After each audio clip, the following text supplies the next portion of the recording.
ፌስቡክ አለ እንዲያውም ከዚህ በዚህ 2 ቀን የተላከልኝ የሚገርም ቆይማ እንዲያውም ከፍተዋለሁ እና ታዩታላችሁ። አንዴ ከዚህኛው ዋትስአፕ ስለሆነ እስከዛው አውሩ ታያችሁ። ፌስቡክ ተመልከቱ። ሰው ነው የላከልኝ ትናንት ሊንኩን። በጣም በቃ ላይክ ደግሞ የሰው ብዛት ደግሞ የሚያየው ቪዲዮን የሚያየው ማለት ነው።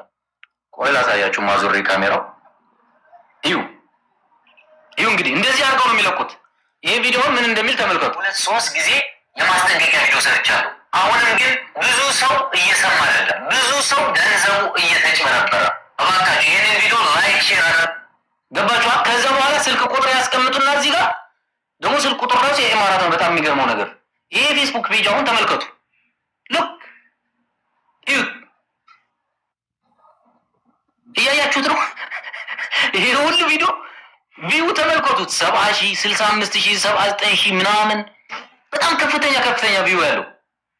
ዛሬ በሁሉም አረብ ሀገራት ለምትኖሩ ኢትዮጵያውያን እህት ወንድሞቼ እጅግ በጣም አስደሳች የሆነ ሰበር ዜና ነው ይዤላችሁ የመጣሁት። ይህንን ቪዲዮ በዚሁ በተባበረ እዩት። እዚህ ከላይ ምን ይላል ጽሁፉ? ወልደ ጊዮርጊስ ዛሬ 65 ሰዎች ይሸልማሉ ይላል። ኢማጂን ተመልከቱ። አረብ ኤምሬትስ እና በሁሉም አረብ ሀገራት ለሚኖሩ ኢትዮጵያውያን እህት ወንድሞቻችን ሊደርስ ዘንድ ሁላችሁም ላይክ ሼር ቢዩትና ሪፖስት አድርጉት። ዛሬ በሁሉም አረብ ሀገራት ለምትኖሩ በቃ ሌላ ምን ነገር የለውም።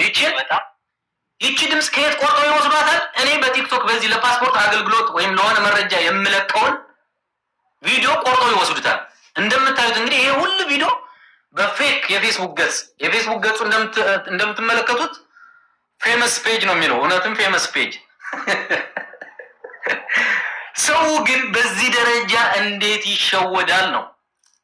እንዴት ማለት የምትሰሩት ገንዘባችሁ አያሳዝናችሁ? ቀን ከሌሊት ደም ተፍታችሁ የምትሰሩትን ገንዘብ ላበታችሁን ጠፍ አድርጋችሁ የምትሰሩትን ገንዘብ ዝም ብላችሁ